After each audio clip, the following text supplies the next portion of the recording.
اور اس کا حشر قیامت کے دن اندیشہ ہے کہ یہودیوں کے ساتھ کیا جائے۔ اللہ کے رسول صلی اللہ علیہ وسلم نے مزید احادیث فرمائی۔ آپ نے ایک دوسری حدیث کے اندر ارشاد فرمایا لیس منا من تشبہ بغیرنا، کہ وہ ہم میں سے نہیں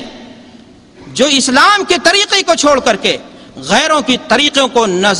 حسرت بھری نگاہ سے دیکھے، للچائی ہوئی نظروں سے دیکھے اور اس کی طرف حسرت بھری نگاہیں ڈالے۔ اللہ کے رسول جناب محمد الرسول اللہ صلی اللہ علیہ وسلم نے یہ بات بیان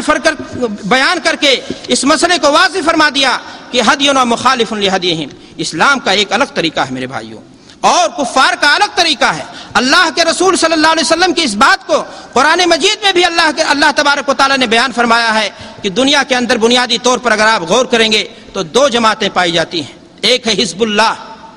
اور ایک ہے حزب الشیطان۔ آپ خوش قسمت ہو کہ حزب اللہ میں سے ہو۔ آپ کو چاہیے کہ اللہ کی جماعت، اللہ والے جس طریقے کو پسند کریں، اسلام جس طریقے کو پسند کرے، آپ کا نبی جس چیز کو پسند کرے، آپ کی زندگی میں بھی وہی چیز پسند کی جانی چاہیے۔ اگر آپ نے اس کو چھوڑ کر کے غیروں کے طریقے کو اپنانے کی کوشش کی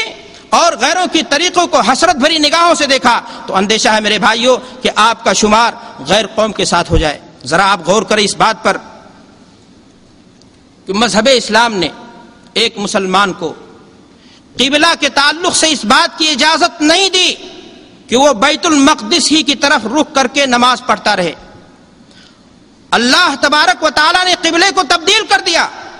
بیت المقدس سے اللہ کا گھر بنا دیا گیا قبلہ حرم۔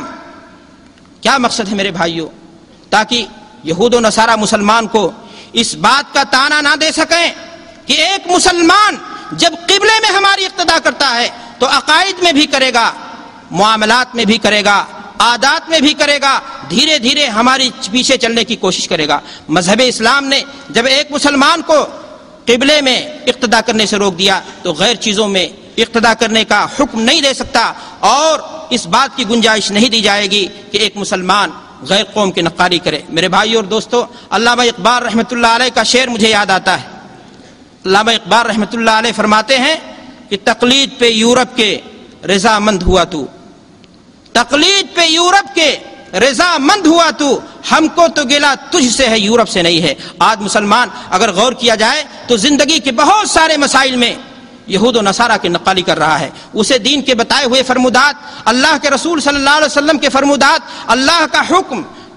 انبیاء کا طریقہ، مومنوں کا راستہ پسند نہیں آتا، چاہے وہ لباس کا مسئلہ ہو یا زندگی کے دیگر مسائل ہوں، طرز معاشرت ہو، شادی اور بیاہ ہو۔ اگر ایک مسلمان کی زندگی کو گہرائی کے ساتھ آپ دیکھ لیں تو آپ کو پتا چلے گا کہ زندگی کے رگ و پے میں آج ہمارے ہاں غیر مسلموں کی تقلید بسی ہوئی ہے۔ ملت کے پاسبانوں، ذرا ہوش میں آؤ، غور کرو۔ اللہ تبارک و تعالیٰ نے قرآن مجید جو کتاب ہدایت ہے،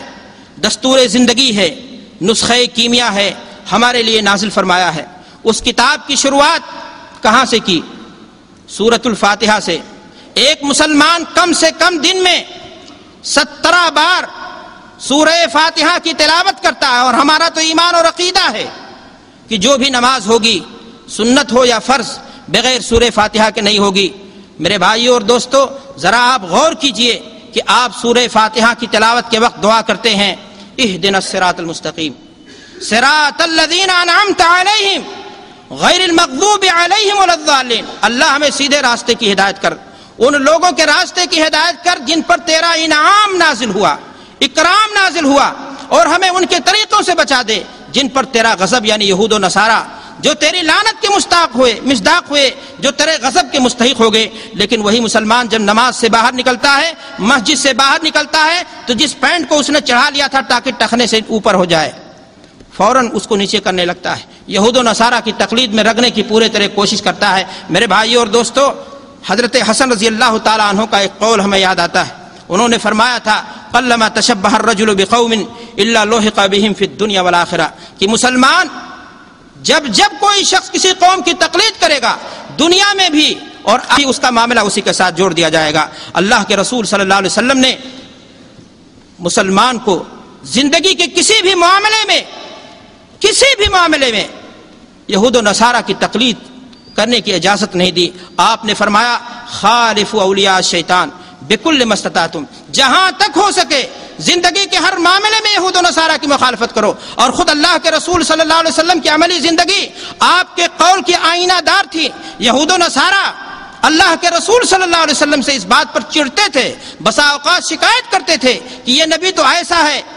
جو حیض و نفاس کے مسائل میں بھی ہماری مخالفت کرتا ہے اور چھوٹی چھوٹی باتوں میں بھی ہماری مخالفت کرتا ہے. تو گویا میرے بھائیو یہ بات معلوم ہوئی کہ اسلام کی سربلندی اور ایک مسلمان کی کامیابی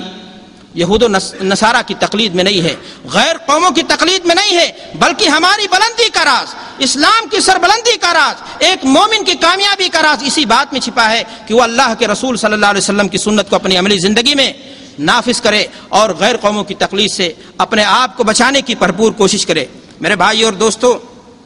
سوال یہ ہے کہ ایک مسلمان کو غیر قوم کی نقالی سے کیوں روکا گیا؟ آپ جانتے ہیں اللہ کے رسول صلی اللہ علیہ وسلم نے ایک حدیث بیان فرمائی کہ ایھا الناس لیس من شیء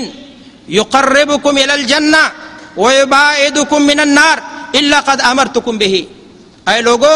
اگر کوئی چیز تمہارے لیے جنت کے راستے کو آسان بنانے والی تھی, تمہیں جنت تک پہنچانے والی چیز تھی, تو میں نے اس کا حکم تمہیں دے دیا ہے. وَلَيْسَ مِن شَيْءٍ يُقَرِّبُكُم مِّنَ النَّارِ وَيُبْعِدُكُم مِّنَ الْجَنَّةِ إِلَّا قَدْ نَهَيْتُكُمْ عَنْهُ. کہ اگر کوئی چیز تمہاری آخرت کو خراب کرنے والی تھی, اگر کوئی چیز تمہیں جہنم کے ڈگر پر ڈالنے والی تھی اور جنت کے راستے سے بھٹکا دینے والی چیز تھی, تو اسے ہم نے بیان کر دیا, اسے تمہیں ہم نے حکم دے دیا ہے. میرے بھائیوں اور دوستو, حدیث پر کلام کیا جا سکتا ہے, لیکن میں یہاں دوسری بات کی طرف اشارہ کرنا چاہتا ہوں. میں عرض کرنا چاہتا ہوں کہ جب دین اسلام دین کامل ہے تو اس نے زندگی کے جو معاملات ہمارے لیے مفید اور سود مند ہو سکتے تھے ان میں ضرور ہماری رہنمائی کی ہوگی. تب جب ہماری رہنمائی دین کے تمام معاملات میں کر دی گئی تو ہمیں کیا ضرورت ہے کہ ہم غیر قوموں کی تقلید کریں اور ان کے پیچھے دوڑیں, ان کی تہذیب کو اپنے سر آنکھوں پر ہم لیں اور ان کی تہذیب کو, ان کی نقالی کو, ان کے ساتھ چلنے کو ہم اپنے لیے فخر اور سعادت محسوس کریں. میرے بھائیو اور دوستو, اگر آپ اس بات پر بھی غور کرو گے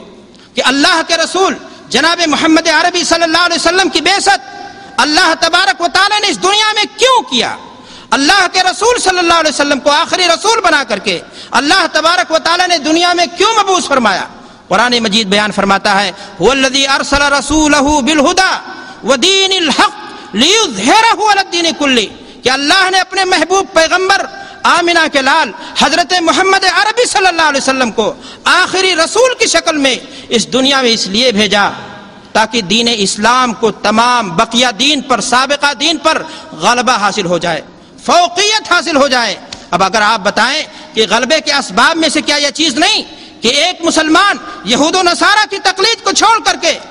اسلام کے قاعدہ اور قانون کے سامنے اپنے سر کو جھکا دے اور مسلمان زندگی کے کسی بھی معاملے میں غیر مسلموں کی تقلید کو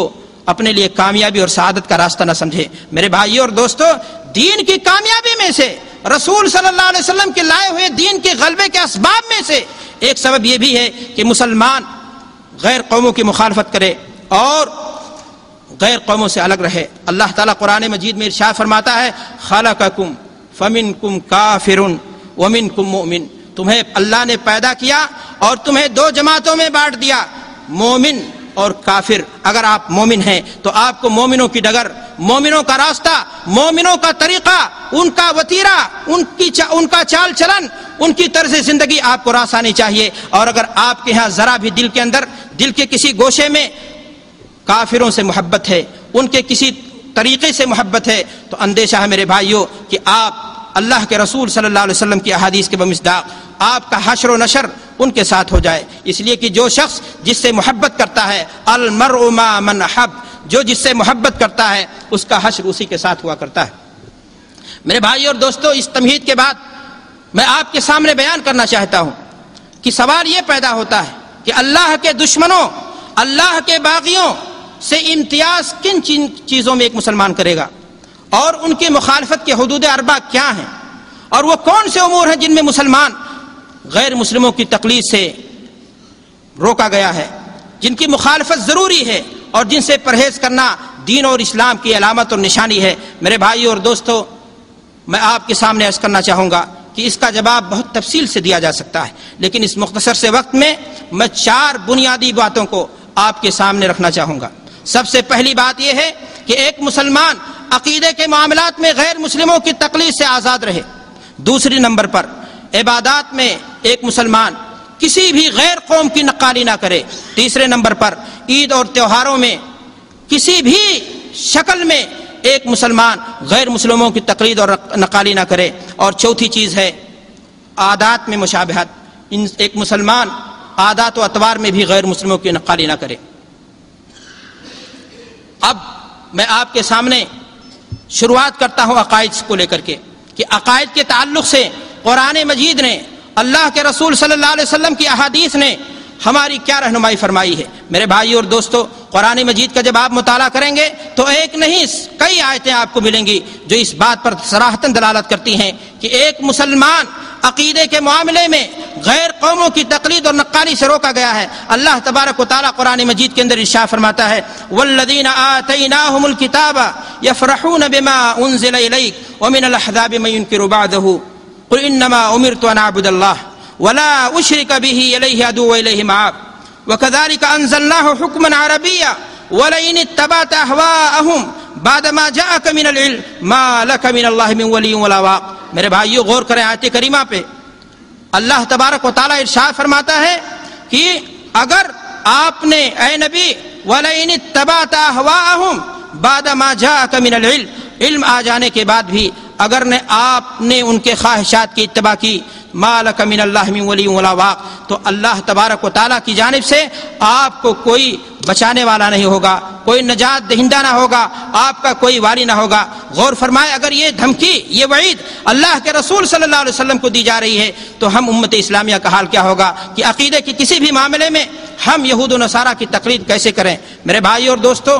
اللہ کے رسول صلی اللہ علیہ وسلم کی احادیث کو اگر آپ دیکھیں گے تو آپ کو اندازہ ہوگا کہ اللہ کے رسول صلی اللہ علیہ وسلم نے ان تمام عقائد سے امت مسلمہ کو دور رہنے کی سختی سے تاکید فرمائی ہے جو غیر مسلموں کے اندر پائے جاتے ہیں۔ امت مسلمہ کا حال یہ ہے کہ جہاں بہت ساری کمزوریوں کی بنیاد پر امت مسلمہ میں عبادت میں اور معاملات میں، تہواروں میں